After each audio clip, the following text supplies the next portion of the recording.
Hi everyone! Today I shall share about what is SMU Law like.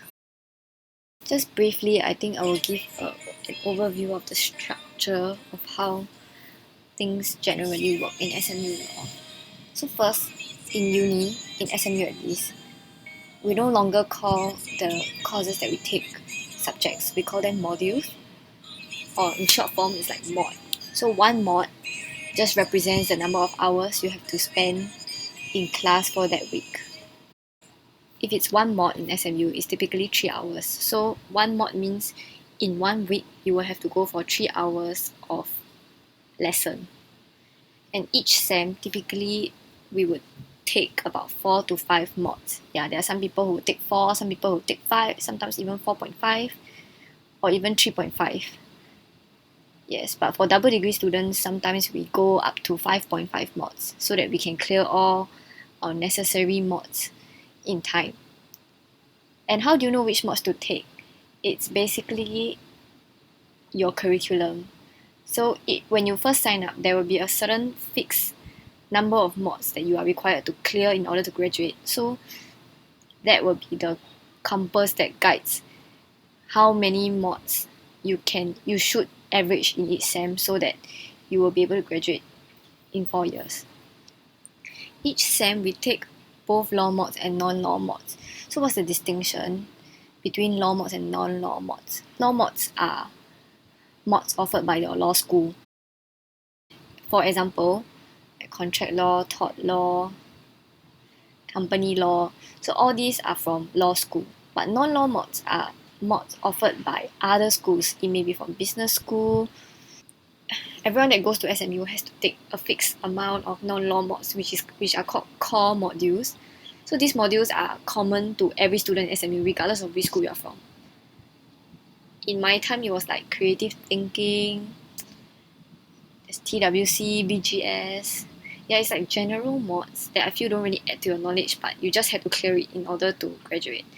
So if I'm not wrong, there were like 5 of these. So you have to take 5 core compulsory mods, regardless of which school you're from. So in those classes, you will actually meet and work with students from various faculties. And every mod in SMU will have its class participation component. So you can't run away from it. But the difference is that some mods have a lower percentage for class part and some mods have a higher. So I think the lowest I've seen is 10% and the highest is 25%. But that 25% is really quite high. I think it happened to me for one of my electives because I also do a double degree. So yeah, when I was trying to clear the mods from my other degree, one of my electives had a 25% class part, which I think like can be in your favor or against you, depending on your strengths and weaknesses. So for me, I know a high class part percentage in a law mod is to my disadvantage because I don't really like to speak up in class, and I feel that I can learn better if I keep quiet and simply take notes, or only ask questions when I truly have thought about the matter instead of spontaneously trying to answer questions at every session. So I would tend to choose law modules with a lower class participation percentage. But I know there are some people who would prefer to score in class participation, and if you are one of them, you can go ahead to select the profs that allocate a higher percentage to class part.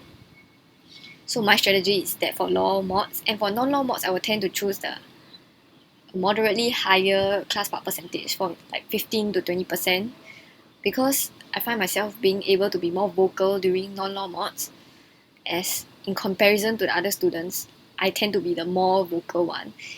And the pace of the class is not so fast, such that I'm able to contribute in terms of participation and still manage to take in whatever the prof is saying. Apart from class part, project work is also in almost every mod. I put a bracket almost because yes, there are some mods that do replace project work with assignments or research papers. So for those kind of mods, instead of getting project work, you get an assignment or you get research paper. But generally, yes, for most of the modules, project work is necessary. And a good group is key, which is why I put 2 stars there, because your project work can really make or break your grades. I have really experienced this before. I have ever gotten an A or A plus for my finals, but ended up only getting a B plus for my overall score for that mod because my project work scored a C. So yes, this is how big a difference project work can make. And project work percentage can be quite high. It can go up to 30%. And honestly, there's no fairness in project work. And people who just don't put in as much effort as you. So it's really key to find a good group. You don't want to spend extra time from your busy schedule trying to argue with group members or trying to motivate group members who are just not motivated. Yes, it's better that you have a good group of reliable friends slash project group mate who will give in their best automatically without you asking, and also out of courtesy, out of respect for you as a friend as well. I think that you should try to identify people that you think you may work well with and who are able to support you as you support them in the project work. The last point, seniors notes. Okay, this is like a shortcut to everything. So in law school, you always have to do a lot of readings. There are some people who don't do the readings themselves. Instead, they get their seniors notes and they read off their seniors notes. Some of them even use it for class participation. And yeah, it just depends on what kind of student you are and to what extent you feel the need to make your own notes. Yeah, I'm the sort of person who doesn't use seniors notes. I do refer to them from time to time, but I don't use them wholesale. I would still prefer to make my own notes because I feel that that's the way I learn. And also, I am the kind who likes to put in my own effort to sift through cases, sift through articles to find the main points. I mean, I think that's the whole process of learning, which is learning to learn. I think that's super important, especially ever since I started working. I feel that is the most fundamental skill that you bring along even after you graduate, which is the skill of learning. And if you don't know how to read a case quickly enough, you don't know where to find the important information in the case, I think you'll suffer in the workplace because at work you won't have seniors notes to refer to. Nobody is going to summarize the case for you before you find the answer. You will have to summarize the case yourself, find out how to read cases quickly yourself, and find the answers from the cases yourself. So I think it's good practice if you actually read cases yourself, but it's not a bad idea to have seniors notes just in case you can't finish reading everything on time, or just to give you a broad overview of what you can expect to learn from this certain week. Yeah, I think it's no harm, but I won't consider it necessary to do well. And also, it's very hard to find a good set of seniors notes. Like, I would think my notes are good. I have had some friends who did tell me that my notes were brilliant.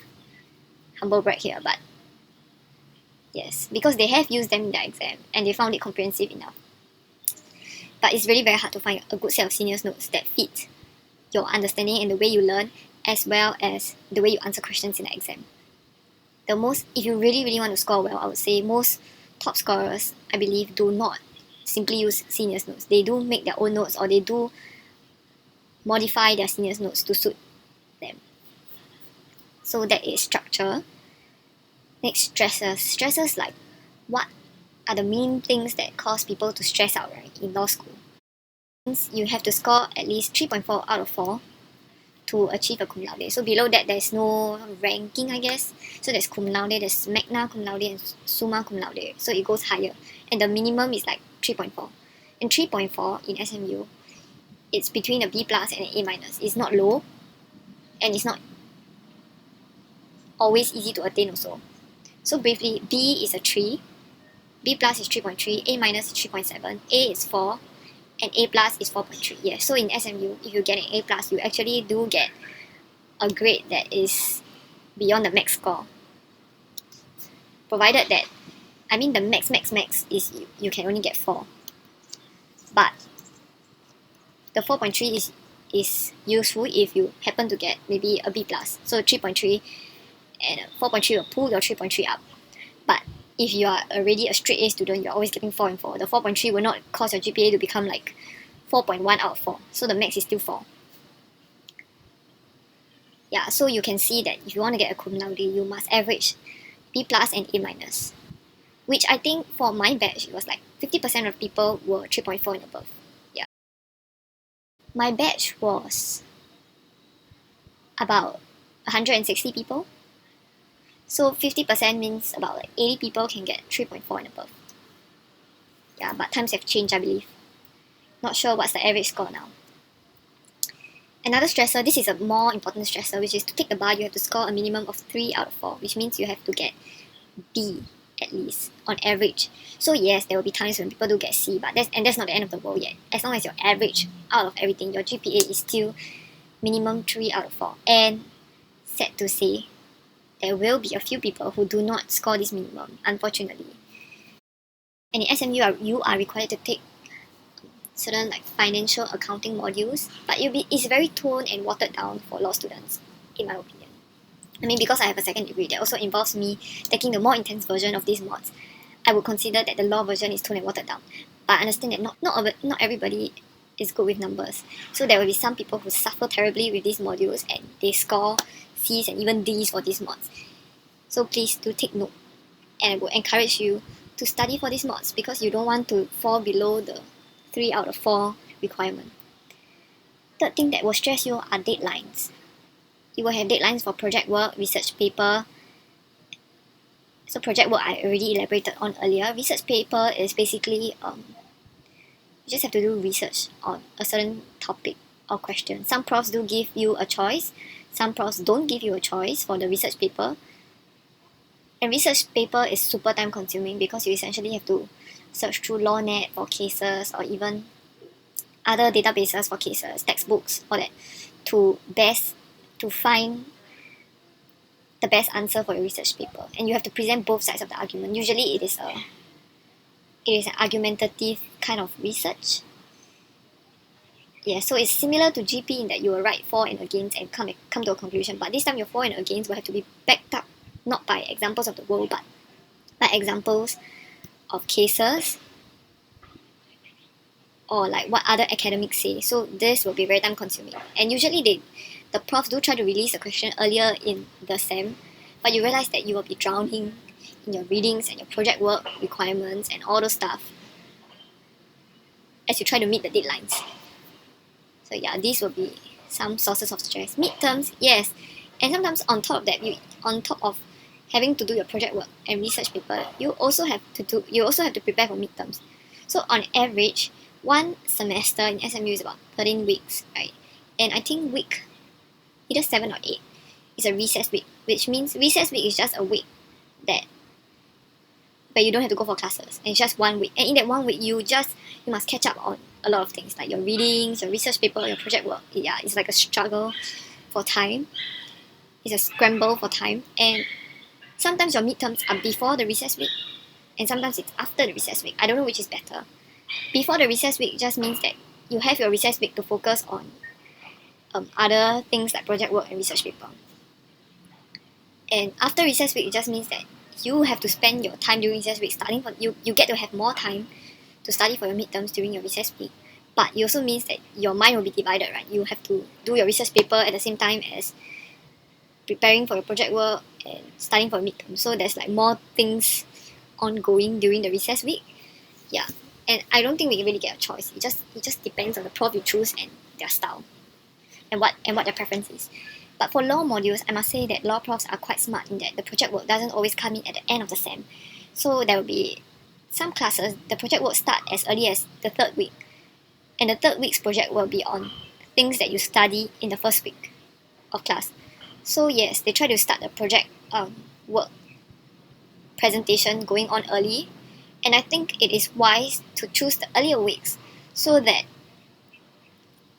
if you're also doing non-law mods, because non-law mods, the project work presentation tends to be in the last few weeks, like week 12 or week 13. To avoid this clash, right, where all the deadlines come in at the same time, I think it's good if your law mods if your project presentation for the law mods come in the earlier half of the SEM. Okay, the stress level is really very high because for project work, you can't do the project without understanding the lessons before, right? So for instance, if your project presentation is due on week 3, then it will be on a topic that was taught in week 1. So by week 3, you're expected to already master the week 1's topic and be able to apply it to your project. Yeah, and the project will usually be a hypothetical or like some kind of topic that allows you to apply the knowledge. So it's like a mock exam, just that you're doing it in a group and you have to present your answer to the class. That's for the law module kind of project work. You have to constantly be on the ball because you can't be completely lost by the time your midterms come, right? And you have to be catching up all the time. So that's where the stress comes from. And finally, your own expectations. I mean, this is of course a killer, right? Because if you're fine with getting a B, I think it's not hard to get a B. Profs try not to give you below a B, but okay, that said, there are profs who give C's and D's if you really do not perform well.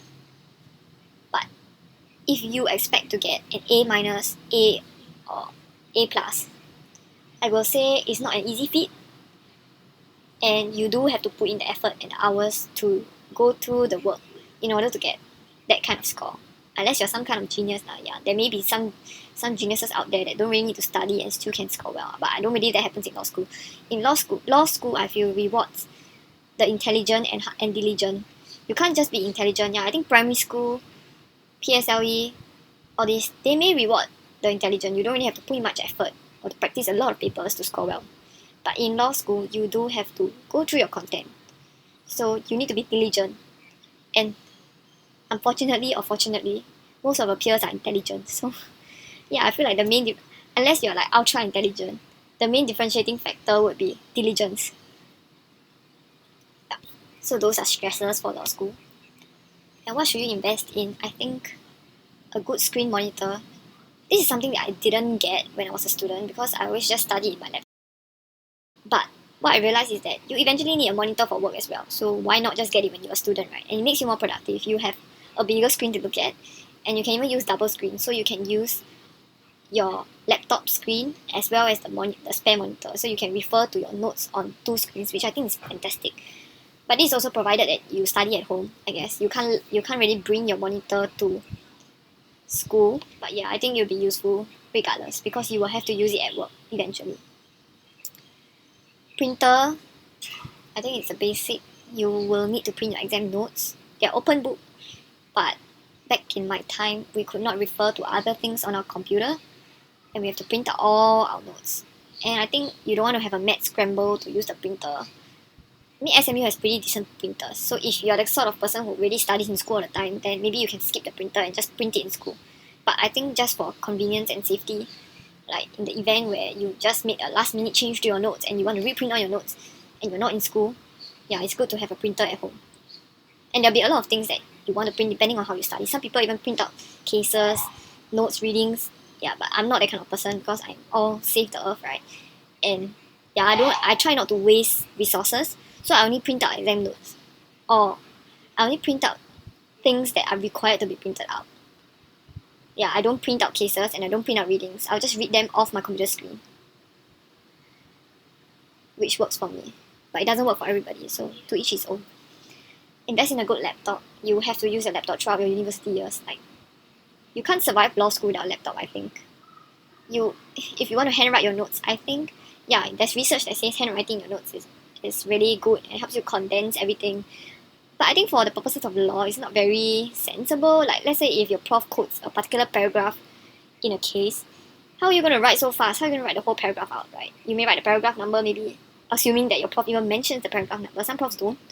Some profs are like, yeah, you have to really be an audio listener at the same time, type really quickly after you catch what the prof has said. Yeah. So I think a good laptop is important. And finally, you can invest in an organizer. I don't know, it helped me organize.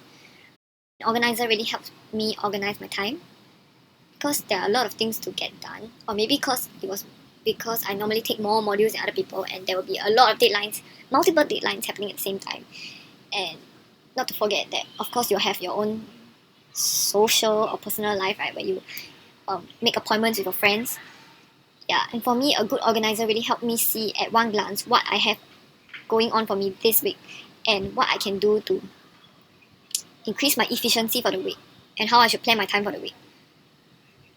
And also to not miss any deadlines. Deadlines are so important. If you miss them, I think your score gets affected. And yeah, I don't think it's also a good impression to leave if you miss deadlines or you. Yeah, after all, I mean, the law profession is all about being on time, being up to standard, just being very put together. You don't want to look sloppy and you don't want to build a sloppy reputation in school. So I think that's one thing that I think is really important in law school. I know I'm digressing, but your reputation is so important. This law industry is not big, and the people that you study with are the people who will be in practice with you. So if you leave a bad impression, if you come across as lazy, sloppy, or just, not a good team member, then you just be prepared that your reputation will carry with you even in your career, because the same people will know you. Yeah. And words spread like fire. So I think if you just work heartily for the Lord, I know I'm Christian, so I say work heartily for the Lord. But if you just give in your best effort, I think you'll do fine. You don't have to pay particular attention to people pleasing or resort to ensuring that everybody has a good opinion of you. But just try not to do things that will sabotage your reputation as a potentially good lawyer. Last and final point on efficiency. So yes, there will always be this question of whether you should do 1 class per day or 3 classes per day. Yeah, so in SMU, there will be this bidding system where you can bid for modules. I'm not sure if the first few years they will still assign you modules. In my time, they assign us our modules for at least the first few semesters so that we don't have to spend extra effort bidding. But they may have changed it. And if you can bid for modules, this means that you can arrange your classes in a way that fits the way you study. So some people prefer to have all their classes spread out. So they will do 1 mod on Monday, 1 mod on Tuesday, 1 mod on Wednesday, and so on. And 1 mod each day, right? But for me, I prefer to have perhaps 3 modules worth of classes in a day. 3 modules means 9 hours of classes, right? It sounds super intense. Yes, that day will be hell for me. But I would like to arrange it that way because I would rather have my other days completely free for me to do my readings. I don't want to be interrupted. I don't want to have to go to class, come back to the library, go and eat lunch, all sorts of interruption. And yeah, that kind of schedule just works for me. I would rather have 2 really tough days and 3 clear days for me to study than have 1 module every day. Because to me, going to class and studying is it's just distraction. If you study operations, it's called switching time. You have to switch. You have to spend some time switching between your class mode and then your study mode and your different modes if you're trying to do different things in a day. So this is up to personal preference. But my preference was 3 classes per day. And you have heard about the impossible trinity. Whether you got time to hang out or chill with other people and sleep and your results. It's true. This is really an impossible trinity. You have to choose. And I made very funny choices. I chose sleep and I chose my work. So even food was not a priority for me. Yeah, there were times where I spent my lunch eating just bread while studying because food takes a lot of time. I mean, you have to walk to the place where you can get food, queue up for food, and eat your food, and then walk back. And the thing is, you're not eating alone, right? I assume. If you're not eating alone, you have to mingle and hang out and chill out with your friends. So that lunch affair may take about 2 hours, and that's 2 hours of study time. But some people do choose that because they end up sleeping less. So they will hang out with their friends and all that 2 hours of chill out time in the middle of the day. And then they start studying in the evening. And their studying time just extends to midnight perhaps. You just have to pick and choose. Then they sleep less and then they repeat. So for me, I chose sleep and I chose to spend my waking hours studying. But okay, I will share more next time. But this is just the rough idea. I didn't always keep to the same choices throughout my whole 5 years in SMU. So yeah, my choices did evolve with time, and my priorities also did change as I thought about what I wanted in life. Yeah, but that shall be a sharing for another time. And another thing that I think was very important for me was exercise. So exercise was also I tried to fit that into the impossible trinity. And I try to fit all these random things into the impossible trinity, but they just come in not as priority. So I did ensure that I exercise, but it may not always be consistent. If that week some deadline was up and I was not done with my work, I would choose to do my work instead of exercise. Yeah, so that's what I mean by all these things are not priority for me. Like chilling out with friends as well. If that week I had a deadline and then my friend wanted to chill out, I might just postpone the chill out to a week where I was more on task with my work, I would say. Yeah, so that was how I managed my life in general. And yes, I'll share with you again another time on my enlightenment and how my choices changed over time or evolved over time. And I hope that helps you have a very rough overview of what you can expect in terms of like classes, choices, stressors when you study in SMU Law. With that, bye!